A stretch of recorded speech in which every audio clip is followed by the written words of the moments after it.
누가복음 7장 36절에서 43절 말씀, 빚진 자의 은혜 이 말씀도 그런 의미에서 우리가 이렇게 확실하게 좀 되돌아볼 필요가 있는 그런 말씀이라고 믿습니다. 우리가 뭘 안다, 사실 무엇을 안다라고 많이들 얘기하는데 안다는 것이 사실 이렇게 쉬운 건 아니죠. 왜냐하면 안다라는 것은 자기 생각의 범주잖아요. 다른 사람의 생각이 아니라 내 생각의 범주잖아요. 우리가 그래서 배우는 거고 우리가 자꾸 깨우침을 갖는 것이 필요하고 무엇보다도 그런 배움과 깨우침을 갖기 위해서는 자기 자신을 바로 알아야 돼요. 내가 지금 자기 자신을 깨닫지는 못하면 배움과 이런 것들의 도전을 갖기가 어렵죠. 왜냐하면 내가 내 자신을 어떻게 보냐면 굉장히 상위 레벨로 봐요. 나는 다 알아. 아유, 그런 건 다 알아. 이렇게 하면은 다른 사람 얘기가 귀에 들어오지도 않고 배울 생각도 갖지도 않고 귀 기울이지도 않죠. 교회에서 위험한 것 중에 하나가 뭐냐면 우리 목사님이 최고야. 우리 목사님. 다른 목사님들은 우리 목사님이 견주할 때 전부 다 낮아.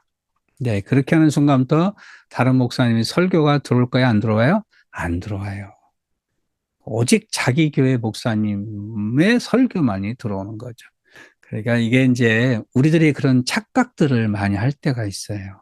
그래서 자기 자신을 바로 아는 거, 그 다음에 그 자기 자신을 안다는 것에 대해서 조금 더 우리가 좀 솔직해진다면 진실해야 돼요.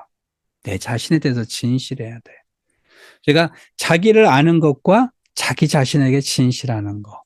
이것이 있는 사람이 저는 위대한 사람, 강한 사람이다라고 말할 수 있어요. 우리 뭐 속담에도 있잖아요. 지피지기면 백전백승이다. 그런 말 많이 하잖아요. 나를 알고 너를 알면 우리는 모든 것에 다 승리할 수 있다. 뭐 이런 건데 지피지기의 그런 개념에서 바로 자기 자신을 아는 거. 이게 굉장히 필요한 거죠.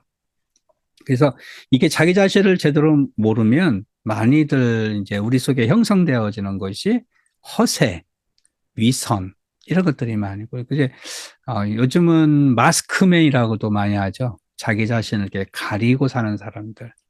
겉과 속을 다른 사람을 마스크맨이라고 말이죠. 그래서 이런 사람들이 이제 문제가 되는 거죠. 그래서 자기 자신을 알고 자기 자신을 솔직하고, 왜냐하면 우리가 세상에 실망한다, 또 어떤 사람에게 실망한다. 사실은 잘 그걸 투사시켜 보면 그 실망이 그 사람으로부터 비롯된 게 아니고요, 나로부터 비롯된 거예요. 내가 어느 부분에 대해서 이렇게 생각하는 것이 있는데 그 부분이 그걸 저 사람에게 투사했을 때 저 사람에게 보여지지 않으면 실망하는 거죠. 그 다른 사람에게 투사시켜 놓고 그 사람이 실망시켰다고 그래. 알고 보면 자기 자신을 못 믿기 때문인데, 누군가를 기대했는데 그 기대치가 안 오는 거죠. 그러다 보니까 아유 실망스럽다고 그러는데 사실 자기 자신의 부족함 때문에 다른 사람한테 그걸 찾으려고 하는 거잖아요. 자기 자신이 그게 다 있으면 굳이 타인한테 그런 걸 찾을 필요가 있겠어요? 그렇기 때문에 어떤 것에 우리가 실망한다라는 것을 그걸 되짚어서 생각하면 나한테 그게 없기 때문에, 부족하기 때문에 누군가부터 보충하려고 하는데, 누군가부터 대리만족을 하려고 하는데 거기서 오는 것이 흡족하지 않으니까 실망한다, 이렇게 하는 거죠. 그러니까 근본은 결국은 자기에게 없는 거잖아요. 그러니까 실망하고 있는 거죠. 네, 이게 기대치가 높으면 실망도 크다, 이런 얘기를 하잖아요, 우리가. 그렇기 때문에 여러분, 어떤 것을 보고 실망할 것이 문제가 아니라 나라는 사람을 잘 알고 내가 좀 내 자신을 잘 돌아보는 거. 그래서 그런 것이 깨달음이 필요한 겁니다. 이제 어떤 이제 그런 얘기를 하죠. 내가 무엇인가 좀 아는 줄 알았는데, 내가 뭔가 좀 이렇게 이루었는 줄 알았는데, 내가 좀 뭔가 가진 줄 알았는데, 돌아보니까 아무것도 모르고 있었고, 내가 이룬 것도 없고, 결국은 내 삶이 적자투생이고, 뭔가 남은 게 없고. 뭐, 그러니까 내가 조금 더 의롭고, 내가 좀 선하고, 남보다 좀 나은 줄 알았는데, 돌아서 보면 뭐 나은 것이 별로 없는 거죠. 그러니까 자기 기준만 이게 기대치가 커버린 거지 실상 자기 자신은 그 기대치에 맞는 삶이 안 되어 있는 거죠. 그러니까 내가 상대방한테 실망하듯이 그 상대방도 나에게도 실망할 수 있다라는 거죠. 이게 이런 것들을 우리가 안다 그러면 우리가 그렇게 막 쉽게 해서 세상 말로 자만하거나 건방을 떨지 않는다 이런 말을 하죠. 그러니까 그렇지 않을 거란 말이죠. 여러분 자기 자신을 잘 깨닫기를 간절히 바랍니다. 그래서 이게 자기 자신을 깨닫지 못한 사람에 대해서 오늘 예수님이 이렇게 말씀하신 거예요. 비유적으로. 성경에는 전혀 다른 두 사람이 나오죠. 여인과 그 다음에 의인이라고는 바리새 이 두 사람이 나옵니다. 이 여인은 죄인입니다. 그 당시에 가장 크게 죄인으로 취급받는 두 부류가 있었는데 그게 뭐냐면 세리와 창기입니다. 남자는 세리, 세금, 자기 동족들의 세금을 뺏어먹는 그런 세리. 그 다음에 여성들은 창기 쪽에서 이 두 부류가 가장 많이 큰 죄인으로 이렇게 취급받았는데 바로 이 여인이 그런 창기입니다. 더군다나 이 여인은 창기뿐만이 아니고 7 귀신이 들었다라고 되어 있습니다. 그러니까 죄인 중에서도 아주 가장 미치광이 죄인 뭐 이런 식의 취급을 받는 여인이죠. 그 다음에 한 사람 나와 있는데 바리새입니다. 바리새이라는 것은 계속 반복해서 얘기하지만 구별한다, 성별한다. 그러니까 타인들보다 더 깨끗하고 타인들보다도 더 신실하고 의롭다라고 생각하는 그런 사람들의 상황을 바리새이다 이렇게 얘기합니다.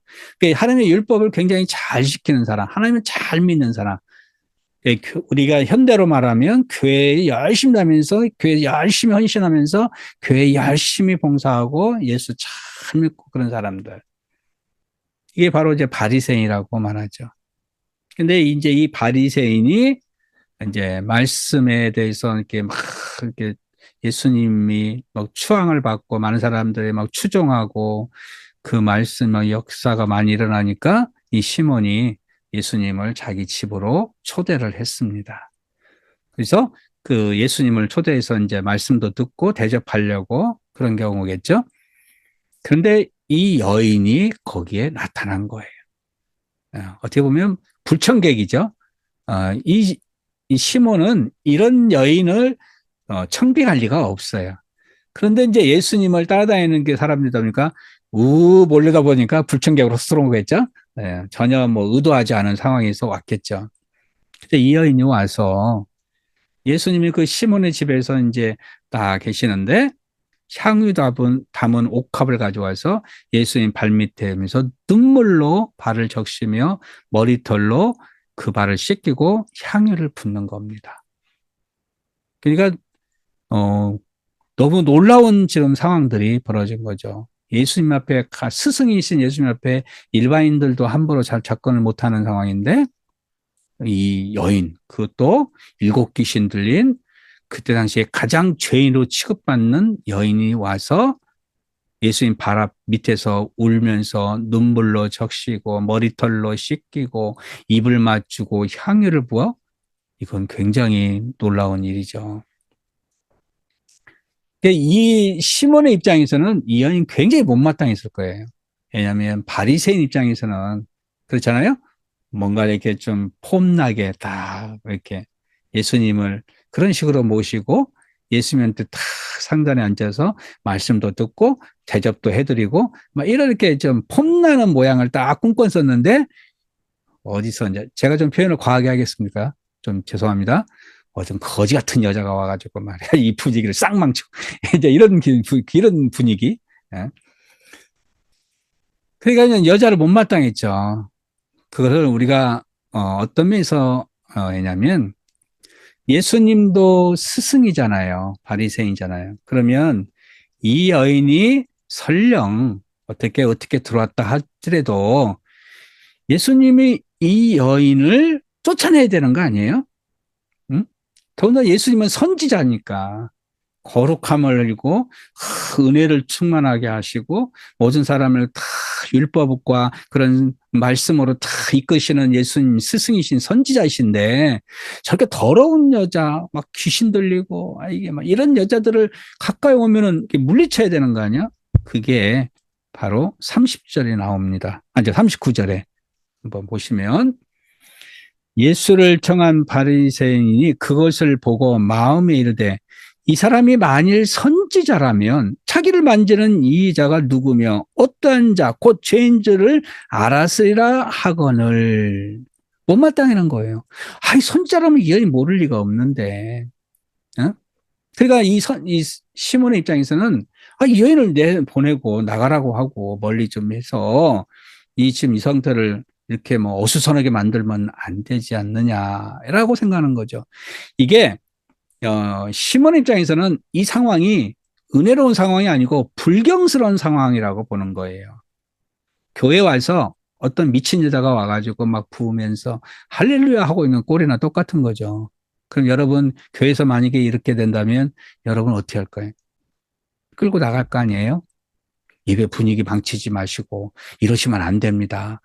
그래서 다 데리고 나가지 않을까요? 더군다나 선지자인데.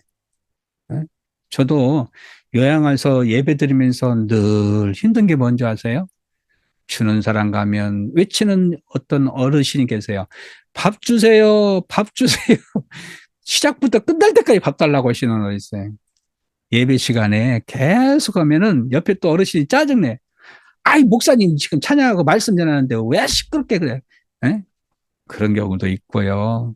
또 어디 가면은 그냥 제 얼굴 보고 목사님 아이 좋았다. 아이 좋다. 예배 시간에 막 좋아가지고 분위기가 막 산만해지는 거죠. 이런 것도 이거 막 많아요. 그럼 선생님들이 막 어찌할 바를 몰라. 어찌할 바를. 어르신들은 막 얼굴에 벌써 막 갈매기가 막 기러기가 왔다 갔다 해요. 그럼 제가 그래요. 아이고 드시라고. 드시라고. 이런 가운데서 예배 드려요. 지금 이런 상황이 그런 거예요. 그거 뭐 비슷하게 지금 예를 한다면 막 분위기를 완전히 망친 거죠. 더군다나 시몬의 생각은 예수님이 선지자라면 이건 모를 리가 없는데 왜 이렇게 가만히 두시지? 하고 지금 혼자서 생각을 하는 거예요. 그걸 예수님이 아시고 지금 40절에 얘기합니다. 시몬아, 내가 네게 이를 말이 있다. 그럼 선생님 말씀해 보세요. 라고 이제 대화가 아까 읽었던 부분이 시작된 거예요. 자, 예수님의 비유는 시몬에게 주는 비유는 이게입니다. 빚진 자가 두 명이 있어요.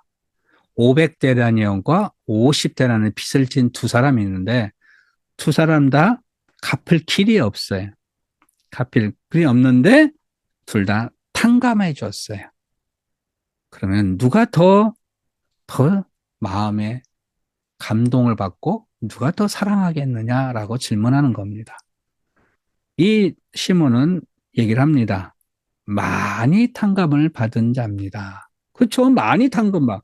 아니 50데나리온보다는 500데나리온을 빚진 사람이 탕감받으면 당연히 더 감사하지 않겠습니까? 그렇죠?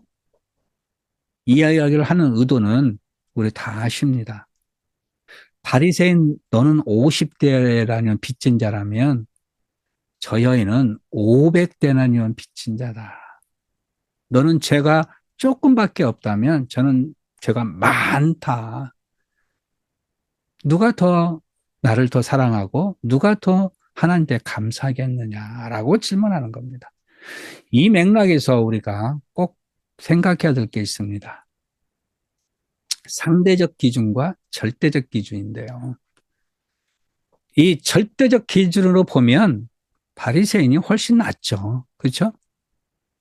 딱 어떤 정확한 선을 딱 정해놓고 보면 바리새인이 당연히 낫죠. 율법도 잘 지키고 교회도 열심히 다닐 거고 안식도 잘 지키고 헌신도 잘 하고 또 생활도 신실할 것이고 바리새이니까 구별된 자니까 다 잘할 거예요.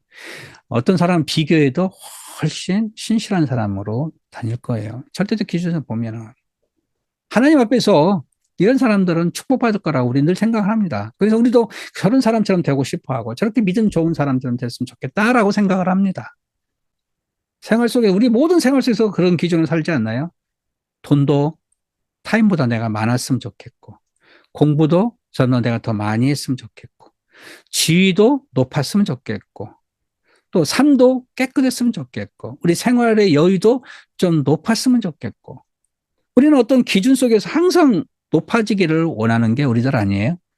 그 절대적 기준에서 보면. 그러니까 이 바리새인은 이 여인에 비해서 모든 것이 높아요. 그런데 이 절대적 기준에서 높다라는 것의 함정이 뭐냐면 교만해질 수 있다는 겁니다. 타인을 업신여길 수 있다는 겁니다. 하나님 앞에서 솔직하게 말하면 죄인이 아닌 사람이 누가 있습니까?